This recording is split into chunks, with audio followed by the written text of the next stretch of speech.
Bienvenue dans la vidéo du tutoriel de la robe corsée Banyuls. Le modèle Banyuls est destiné aux couturières intermédiaires motivées avec un temps de montage estimé entre 4 et 9 heures selon les versions. Pas besoin de matériel compliqué, une simple machine à coudre suffit. Banyuls est une robe ou un corset avec un magnifique empiècement bénitier sur la poitrine. Le bénitier se superpose à un bustier à pince pour plus de maintien avec des bretelles que vous pouvez ajuster à votre guise et une possibilité de manche. En version robe, elle est idéale pour une soirée d'été féminine et élégante. En version corset, elle peut se porter avec une jupe pour un look raffiné ou avec un pantalon plus ample et des baskets pour un style décontracté mais chic. Le patron offre de nombreuses variations. Vous pouvez choisir de coudre la robe avec ou sans découpe arrondie, dos nu ou dos couvert et même ajouter un laçage pour sublimer la taille. La jupe peut être raccourcie et pour la version corset, un laçage dans le dos est prévu avec la possibilité d'ajouter un zip pour plus de confort. Banyuls peut se coudre avec ou sans baleine et chaque version est entièrement doublée. Les explications pour le corset sont disponibles en schéma dans le livret et celles pour la robe sont en vidéo. Dans celle-ci, je vais vous montrer comment monter la robe avec baleine, laçage dos, dos nu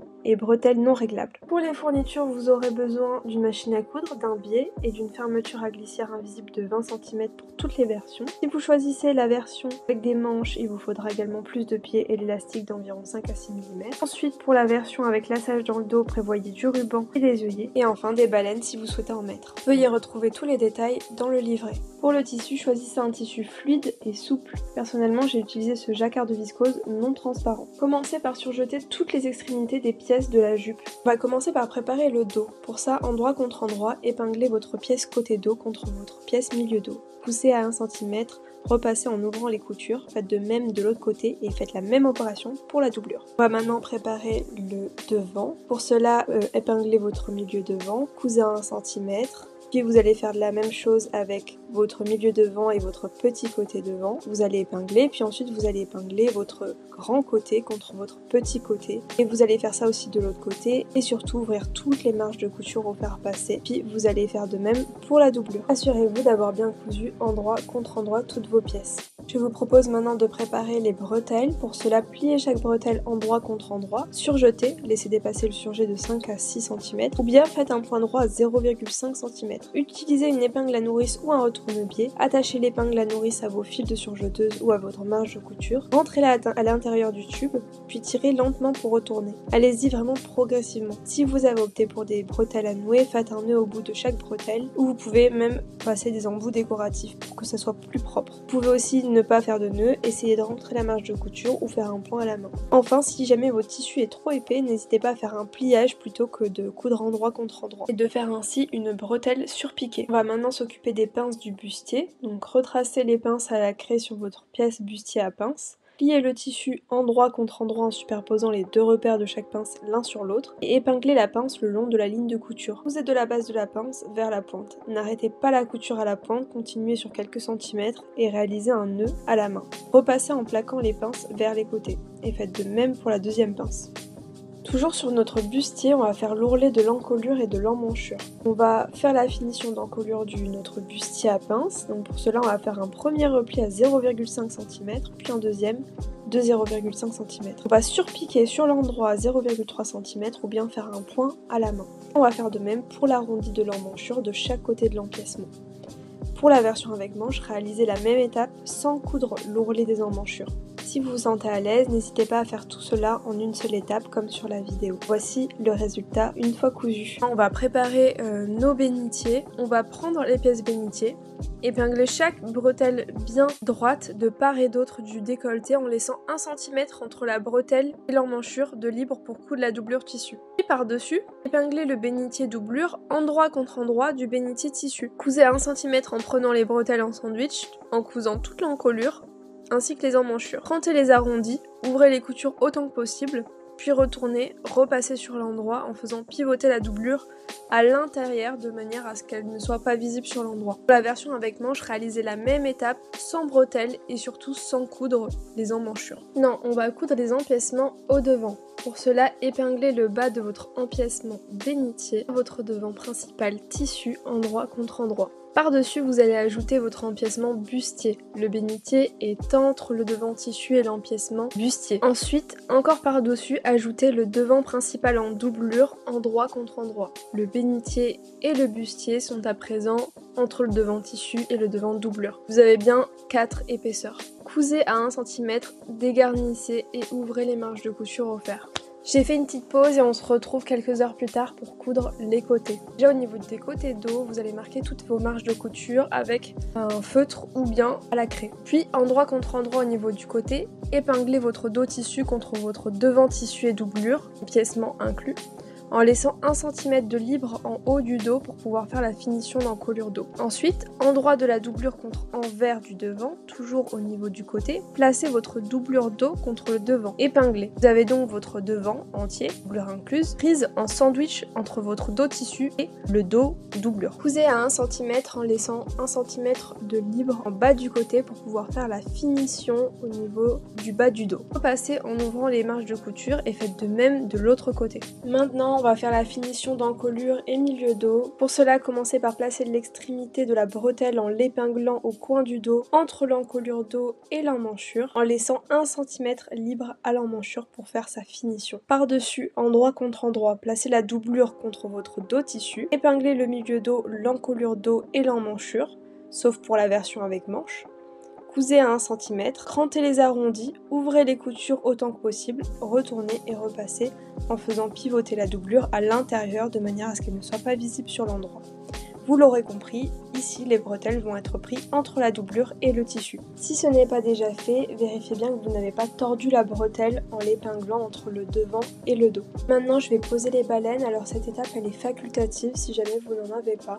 Il y a une baleine à chaque couture devant, dos ainsi qu'au milieu dos et il n'y en a pas au côté. Au feutre ou à la craie, tracez des lignes repères en parallèle et de part et d'autre de chaque couture. 4 mm si vos baleines font 6 mm. Cela laisse 2 mm d'aisance pour passer chaque baleine. Surpiquez à 4 mm pour une baleine de 6 mm, de part et d'autre de chaque couture sur vos lignes repères en prenant à la fois la doublure et le tissu principal. Si vous avez une baleine plus large ou plus fine, ajoutez 2 mm d'aisance par rapport à votre baleine. Par exemple, si elle fait 8 mm, ajoutez 2 mm, soit 1 cm, donc 5 mm de chaque côté. À l'aide d'un briquet, brûlez les extrémités pour ne pas abîmer votre tissu. Donc vous pouvez aussi les arrondir grâce à une lime à ongles épaisse. Insérez vos baleines en laissant de la place pour la marge de couture en bas. Donc ce que je fais, c'est que je vais mettre chaque baleine, puis après, je prends la mesure, puis après je la ressors et je coupe la bonne longueur.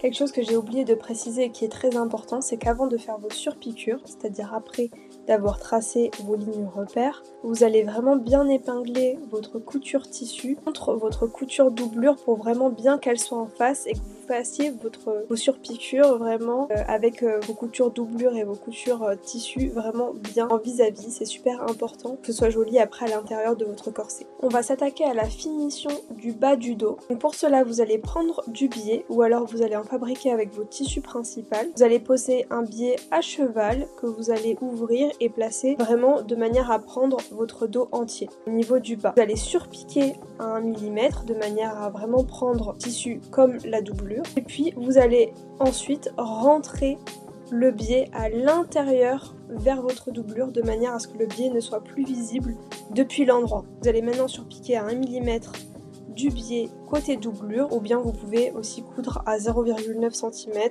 côté tissu. Le buste est prêt, maintenant on va passer à la jupe. Donc pour cela on va épingler petit côté devant à notre grand côté devant. On va épingler du haut de la taille jusqu'au cran. On va épingler jusqu'à notre fente. Donc notre fente elle est environ située à 45 cm à partir de la taille.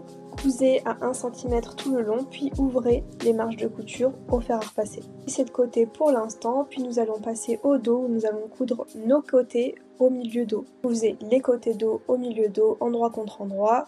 Ouvrez les marges de couture au fer. Puis maintenant, je vais assembler mon dos à mon devant, mais je vais assembler qu'un seul des côtés pour laisser un côté libre pour le zip. Pour endroit contre endroit, à 1 cm, on ouvre les marges de couture au fer à repasser. Sur le côté que j'ai laissé libre au niveau de la taille, je vais venir coudre mon zip de 20 cm. Je laisse bien 1 cm en haut afin de faire la finition de la taille de la jupe. Endroit contre endroit, je vais venir l'épingler un côté. Je vais venir coudre au plus proche du zip, vraiment en allant en dessous la partie en plastique. Puis je vais coudre aussi l'autre côté. Je vais faire exactement pareil, endroit contre endroit. Puis enfin, je vais rejoindre le bas de mon mon côté jusqu'à mon zip en essayant de bien rejoindre mon zip. Enfin, j'ai ouvert les coutures au fer de ma découpe sur le devant, entre le grand côté et le petit côté. Et je vais faire de même en fait sur toute la partie qui est libre, c'est-à-dire que je vais préformer un repli de 1 cm. Je vais venir surpiquer, je vais rejoindre la couture en haut, je vais former un petit triangle pour que ce soit joli. Puis je vais faire l'ourlet. Par l'ourlet, je vais faire un repli de 0,5 cm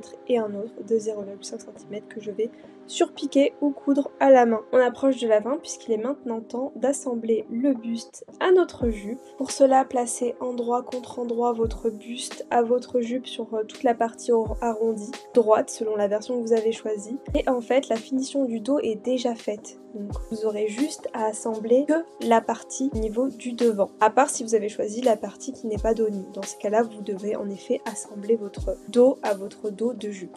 Dans notre cas, le dos est nu, donc vous allez laisser la jupe dos libre. Puis vous allez placer un biais tout le long du devant qui rejoint du coup maintenant le buste et la jupe.